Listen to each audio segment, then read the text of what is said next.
Hey traders, in today's lesson I'm going to show you some stock trading tips on when to buy in a bear market. This can potentially help us navigate some choppy markets and avoid some losers, so stay tuned.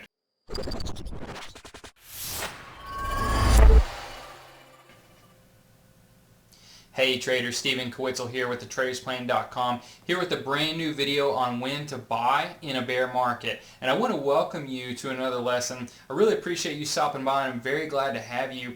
If you're new to my channel or new to any of my lessons, I want to welcome you as well. And I'd like to encourage you to subscribe to my channel as I have plenty of other lessons on chart reading and managing market volatility. So if you're interested in trading the markets, go ahead and hit that subscribe button as well as the notification bell so you can stay up to date on all my recent trading videos. Okay, let's get started. I have a chart right here of the S&P 500 and we are in a volatile market right now. So this is really some great examples of really when to go long in a bear market because the markets get incredibly volatile, they get incredibly choppy, and you want to make sure that you're a little bit cautious. That way you're not buying on any dip and just, death by 1,000 cuts. So I'm going to give you two entries. One on the weekly chart, one on the daily chart that I believe can potentially be a great way to get back in close to a market bottom. So we're going to start on the weekly chart, and I'm going to toggle back and forth from weekly to daily, but we're going to start on the weekly chart, and I'm looking at the S&P 500. And I have this arrow right here, and we're going to look at the weekly reversal pattern, and I think that's a really good opportunity to get in at a low. If you're not familiar with the weekly reversal pattern, I'll show you what it quickly is. All it is it's a reversal bar, right? It's a reversal bar that undercuts the previous three bars. 1, 2, 3, check. It closes above the previous bar, check. Just this bar just has to close above the previous week's close and above average volume. So three simple rules. That's the reversal bar, and that's what we're looking for. I'll go over that one more time. So rule number one, we are looking for the reversal bar. We're looking for a swing low to undercut the previous three bars. 1, 2, 3, check. I want it to close above the previous week's close, check. And I want it to be an above average volume. Okay. These are excellent. This little reversal pattern is an excellent opportunity to get in near a swing low or near a low in a bear market. You can see all the blue arrows that this has happened on the S&P 500 over the last, it looks like two and a half years. But let's just focus on the ones in the bear market. You can see that this worked really well at the bottom of 2020. Right, we all know what happened there, and then all of a sudden you get this sell-off, and then you just get this huge reversal bar that comes in. You enter at the open on the following week, okay? And that gives you a nice opportunity to get in and kind of slingshot yourself forward. Now, let's fast forward and look at today. So we have a very choppy market. We're in a bear market. The NASDAQ is down 25-26% year to date. So even though the S&P 500 hasn't quite made it there, we have to understand that not every signal is going to, be the one that absolutely works, right? Or just is the absolute bottom. So be prepared for that. If we can get it right 2 out of 3 times or 3 out of 4, that's enough to yield you a nice return. So let's look at the weekly chart right here. You can see as the market started breaking down, you got a reversal pattern right here, and it went up a little bit and rolled back over, and then you had another reversal bar. So you kind of had back to back, and even though this one looks like it failed, I'm going to show you some rules on another chart on how you could have actually broken even on this one. And then you got a reversal bar right here, and this one worked nicely, and even though the market rolled back over, again, we are looking for, not everyone is going to be the absolute bottom. Maybe we're looking for a bear market rally. So this one worked just nicely. It didn't come down. It didn't undercut the previous. It didn't undercut the reversal bar, because once it undercuts the reversal bar, it's over. It made a nice little swing trade, and now we're booking profits up in here. I'll talk about that here in a second. And then the market just rolled back over. So now we're waiting for another signal.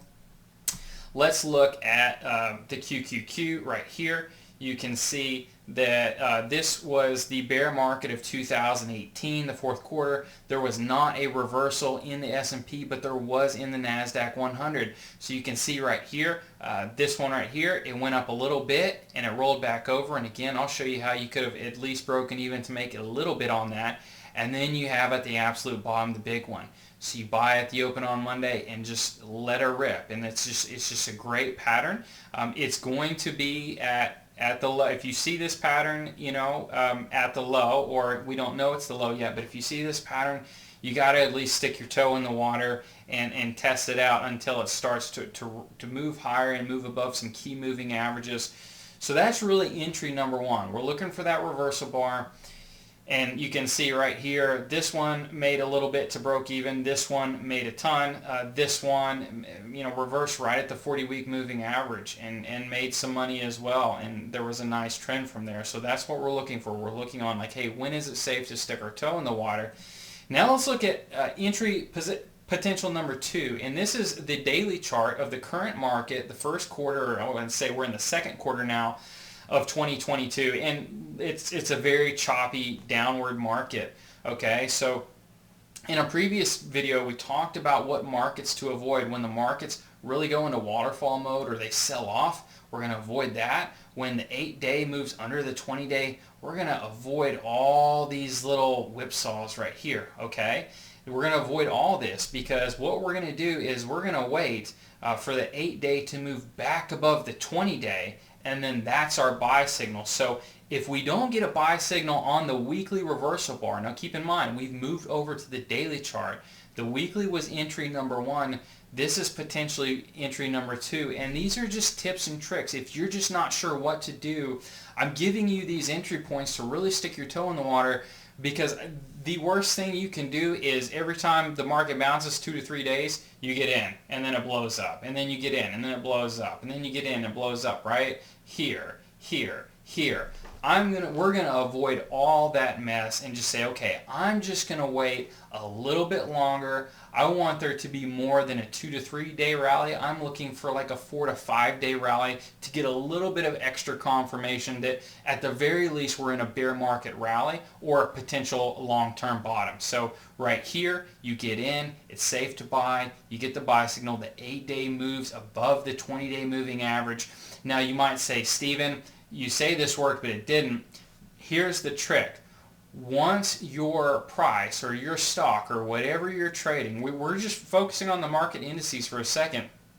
Once it starts to move above key moving averages, like the 50, which is the blue line, like the 200, which is the red line. And by the way, you can see right here, the 8, the fast line, that's the green. The 20 is the pink, right? So we're waiting for the 8 to move above the 20. And then the blue is the 50 and the red is the 200. So once the price action moves above these levels, then that's our new stop loss. So you can see right here, now we're above the 50. So we're going to raise whatever stops we have to under the 50-day moving average. And then right here, we're above the 200. So we're going to raise our stops to wherever we have above the 200-day moving average. So you can either sell it all as it breaks below the moving average, or you can, maybe a good idea to scale out is sell half. So you buy this signal and then it moves above the 50, moves above the 200, it tries to break down a little bit. Maybe you sell a little bit right here, it goes back up, and if it comes back down, you sell the rest, or maybe you sell half as it breaks the 200 and half as it breaks the 50. Whatever your time frame is, you can put rules in place, but I think the most important thing is, we have rules to take advantage of these bear market rallies, and if it's a bear market rally, it will roll back over, and we're just raising our trailing stop depending on the moving average the price is moving up against. So with this, for example, right here, I probably just would have said, okay, I'm going to have a rule. Once I get this buy signal, I get in, I'm going to sell half when it breaks the 20, and I'm going to sell half when it breaks the 50. So I'm selling right here, getting in right here, I'm selling right here, and I'm selling the rest right here. And now I'm avoiding, see this little failed attempt? Right now the 8 is back under the 20-day moving average. I'm not buying this attempted rally, okay, because the 8 is back under the 20-day moving average. I'm getting out. I'm avoiding all this mess, right? 2-day rally, failed. 3-day rally, failed. I'm not getting in until this happens, because that gives me just a little bit of extra wiggle room, a little bit of extra upside. Even if I have to pay a little bit more, I'm fine with that, because I don't mind paying a little bit more, because I'm avoiding every 2 to 3 day rally that fails. This one right here failed. This one right here failed. This one actually worked because this is this is the weekly reversal pattern right on the weekly chart. It never moved above the 20. So we're going to have our stop down here, but then it moves above the 20. Now we're trailing above the 20. Right, and it moves above the 50, we're trailing above the 50, and then the 200, and that's how we're going to protect our profits from giving them completely back. You can just use these moving averages as a trailing stop. Again, there is no perfect signal, and the market is volatile, but when the market is volatile, I want a little bit of extra confirmation to know that I'm getting a buy signal. Now, let's look at the March 2020. Okay, so let's assume the reversal on the weekly chart. Remember right here, we got a reversal on the weekly chart, so I'm getting in at Monday at the following week, but let's assume this reversal didn't happen. So I'm looking for my second bear market signal. I'm wanting the 8 to move above the 20.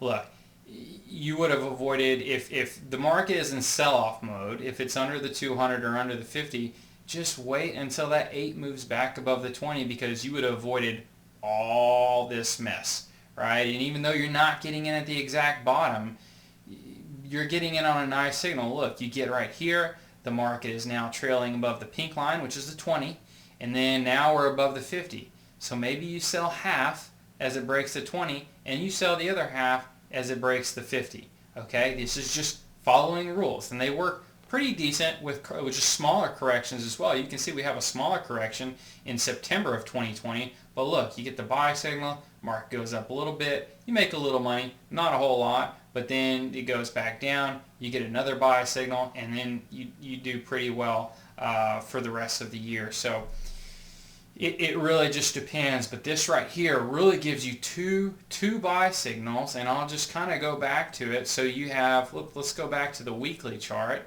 All right, you have the weekly reversal pattern entry signal number 1, okay? And then if you don't get that on the daily, you can wait till the 8 moves above the 20 to kind of help you avoid all these little false rally attempts to death by 1,000 cuts.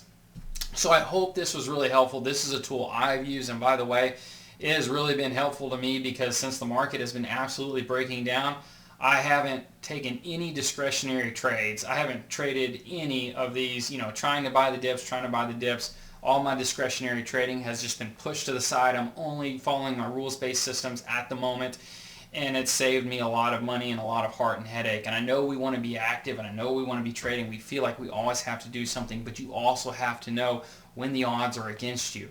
And right here, these are when the odds are for you, but when it breaks down, we need to start getting out, especially if the market falls back under the 50, we are getting out, and we are waiting for another buy signal, okay? So I hope this was helpful. Please feel free to leave a comment below if you have any questions or any other videos that you want me to create. If you're new to my channel, go ahead and hit that subscribe button as well. That way you can stay up to date on all my recent trading videos. In addition, you can check out my website at thetradersplan.com. That's thetradersplan.com. There's a link below the video. There's some great training on there, so you can check that out as well. So I hope this was helpful. Leave me a comment. Let me know if you have any questions, and I'll see you on the next session.